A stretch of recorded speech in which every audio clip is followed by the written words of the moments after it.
Hello everyone, how are you? I hope you all will be very fine. Dear students, today we are going to learn 4th standard term 1 science subject chapter number 3 page number 175. So let's open it.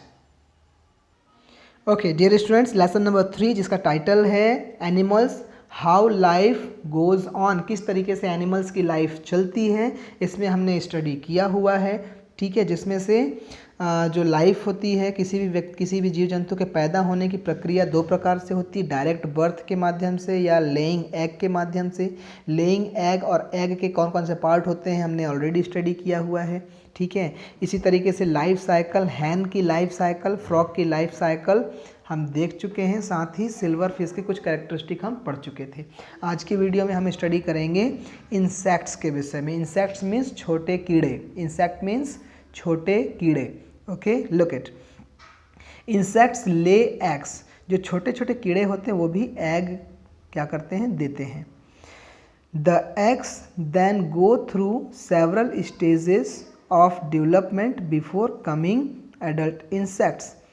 जो छोटे छोटे egg होते हैं वो भी insects के जो egg होते हैं वो कई अलग अलग स्टेजेस से होकर गुजरते हैं और आखिरी में एक एडल्ट इंसेक्ट के रूप में डेवलप करते हैं। Their life cycle to show metamorphosis. छोटे इंसेक्ट्स की लाइफ साइकिल भी क्या है, मेटामॉर्फोसिस की प्रक्रिया को दिखाती है। ठीक है, ओके। एग्जाम्पल हाउस फ्लाइज, घर की जो मक्खियाँ होती हैं, घर में मक्खियाँ आपने देखी हैं। ठीक है, तो घर की जो मक्खियाँ होती हैं उसके विषय में हम पढ़ेंगे। House flies go through 4 stages in their life cycle. मक्खियों के जीवन की 4 प्रमुख स्टेजेस होते हैं।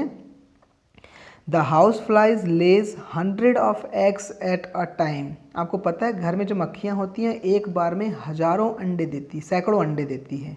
ठीक है, each eggs hatches to produce a young one called a larva.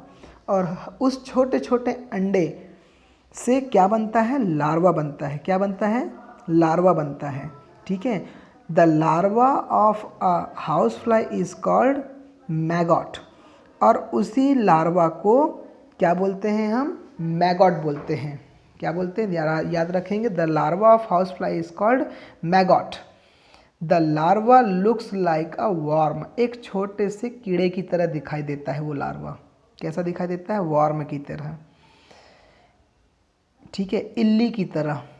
It doesn't have legs और विंग्स। उसके जरा से भी विंग्स या फिर लेग्स नहीं होते। आफ्टर सम डेज, कुछ दिनों के बाद, the larva become barrel shaped. और फिर धीरे से फिर वो बैरल शेप्ड में हो जाता है। ठीक है, गोलाकार आकृति एक बैरल के रूप में हो जाता है। ठीक है, यहाँ पर देखिए, it is now called a pupa. और उसे फिर अब प्यूपा कहने लगते हैं। क्या कहते हैं, pupa. The pupa is covered by a cocoon.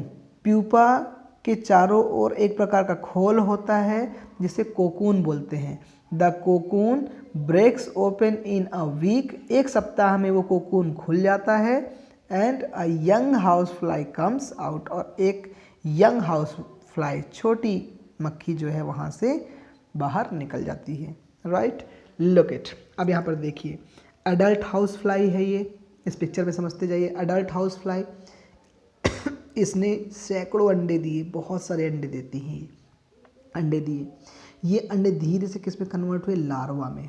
किस में कन्वर्ट हुए, लार्वा में। और ये वर्म की तरह दिखाई देते हैं, छोटे छोटे इल्ली की तरह दिखाई देते हैं, एकदम छोटे छोटे। ठीक है, इसके ऊपर कोकून की लेयर हो जाती है। ठीक है, और इसी के अंदर में ही वो मक्खी, छोटी सी मक्खी रहती है। और एक सप्ताह के अंदर ये प्यूपा फट जाता है। ठीक है, और ये इसके अंदर से एक छोटी सी यंग हाउस फ्लाई निकल जाती है। वेल, ये है आपके इंसेक्ट का लाइफ साइकिल। समझ में आ गया? ठीक है, ओके। तो आप याद रखेंगे भाई, मैगॉट किससे रिलेट करता है, हाउस फ्लाई से। मैगॉट किससे रिलेट करता है, हाउस फ्लाई से। ठीक है, हाउस फ्लाई के लार्वा को हम क्या बोलते हैं, मैगॉट। याद रखेंगे। उसके ऊपर जो एक कवर होता है उसे क्या बोलते हैं, कोकून। ठीक है, ओके। और लार्वा प्यूपा में कन्वर्ट होता है। House fly, egg, larva, pupa, adult house fly, ये इसके लाइफ साइकिल का तरीका है। Understand. Next, adult cockroach. Adult cockroach में भी देखिए, एडल्ट कॉकरोच है, ये कॉकरोच ने अंडे दिए, अंडा एक प्यूपा के रूप में है, ठीक है, फिर ये एग के रूप में है, एग फिर कन्वर्ट हो जाता है निम्फ में। निम्फ मतलब एकदम छोटा सा कीड़ा, ठीक है, छोटा सा कॉकरोच, एकदम छोटा सा कॉकरोच, उतना बड़ा नहीं रहेगा। फिर ये धीरे से फिर एडल्ट में कन्वर्ट हो जाता है। तो लाइफ साइकिल ऑफ कॉकरोच, ये दोनों की लाइफ साइकिल आपको बनना चाहिए डियर स्टूडेंट्स। ये पिक्चर आप 2 से 3 बार प्रैक्टिस कर लीजिए अभी, ठीक है। Okay, now come to the next page. Insects such as dragonfly, grasshopper and cockroaches pass through 3 stages of life cycle. ध्यान रखेंगे, ड्रैगन फ्लाई, ग्रॉसहॉपर और कॉकरोच, इनकी जो लाइफ साइकिल है 3 स्टेजेस से होकर गुजरती है। A young cockroach known as nymphs, जो छोटा कॉकरोच होता है उसे हम निम्फ बोलते हैं, राइट। याद रखेंगे, निम्फ किससे रिलेट करता है? कॉकरोच से, है ना। Next, develops from an egg, जो कि किससे डेवलप होता है? एग से, ठीक। इट डजेंट हैव विंग्स, इसके निम्स में जो है पंख नहीं होते। It sets it's skin several times and changes into an adult, ये कई बार अपने स्किन को बदलता है और फिर धीरे धीरे करके वो एडल्ट में कन्वर्ट होता है। This process of shedding the old skin is called moulting, ठीक है। अपने ऊपर की जो स्किन है उसे शेडिंग करने की जो प्रक्रिया होती है, process of shedding the old skin को निकालना, नई स्किन को डेवलप करना, ओल्ड स्किन निकालना, नई स्किन को डेवलप करना, ये कहलाता है moulting. Understand well. Butterflies and moth also grow through 4 stages. Butterfly और मॉथ्स जो होते हैं वो 4 स्टेज में बड़े होते हैं। बिफोर कमिंग एडल्ट्स, एडल्ट होने से पहले। The eggs hatch into larva, जो एग है लार्वा के रूप में फूटता है। The larva of a butterfly is called a caterpillar, जो बटरफ्लाई का जो लार्वा होता है, ध्यान रखेंगे, बटरफ्लाई का जो लार्वा होता है जब वो फूटता है तो उसके अंदर से जो चीज़ निकलती है उसे हम कैटरपिलर बोलते हैं। क्या बोलते हैं? Caterpillar, right. The third stage is the pupa, तीसरा स्टेज कहलाता है प्यूपा, ठीक है। Followed by an adult emerging from the cocoon, जो कि कोकून के माध्यम से ढका हुआ होता है, ठीक है, और उससे फिर बाहर बाद में एडल्ट के रूप में निकलता है। Look at here in this picture, this is the adult butterfly. इस एडल्ट बटरफ्लाई ने क्या किया, मैं इसे और जूम कर देता हूँ, लुक एट, ये देखिए एडल्ट बटरफ्लाई है। एडल्ट बटरफ्लाई ने एग दिया, ये एग हो गया। इस एग से डायरेक्ट क्या बन गया आपका, ये एग से हैच करके निकल गया कैटरपिलर। क्या निकल गया? कैटरपिलर। कैटरपिलर अपने आप को कोकून के माध्यम से, इसी पत्तियों के माध्यम से कवर कर लिया, ये कोकून के रूप में कवर हो गया, प्यूपा कहलाया, राइट। ओके, ये प्यूपा हो गया और ये प्यूपा पे से फिर से धीरे से क्या निकल गया, ये पत्ती सूख जाती है और धीरे से प्यूपा के अंदर से क्या निकल गई, एक यंग बटरफ्लाई, ठीक है। ओके, तो 1 2 3 4 स्टेज में इसका लाइफ साइकिल चलता है, ठीक है। ओके, तो ये भी आपको पता होना चाहिए और इसे आप अच्छे से स्टडी करेंगे, मुझे पूरी उम्मीद है। ओके डियर स्टूडेंट्स, नेक्स्ट अगला हम बात करेंगे रेप्टाइल्स की। रेप्टाइल्स मतलब जैसे सांप, और आपके घर में जैसे आपने देखा होगा छिपकली, है ना, तो ये सब कहलाते हैं reptiles. Snake, turtle, crocodile and lizards form a group of animals called reptiles. सांप, टर्टल, क्रोकोडाइल, लिजार्ड, ये सभी एक प्रकार के एक जैसे चलने वाले जीव जंतु हैं, इन्हें हम कहते हैं रेप्टाइल्स। रेप्टाइल्स ले एग्स, जितने भी रेप्टाइल्स होते हैं डियर स्टूडेंट्स वो सभी अंडे देते हैं, ठीक है। Snakes lay eggs on a ground, snake जो सांप होते हैं वो ज़मीन पर अंडे देते हैं। Turtles and crocodiles dig shallow pits near river bank for laying egg.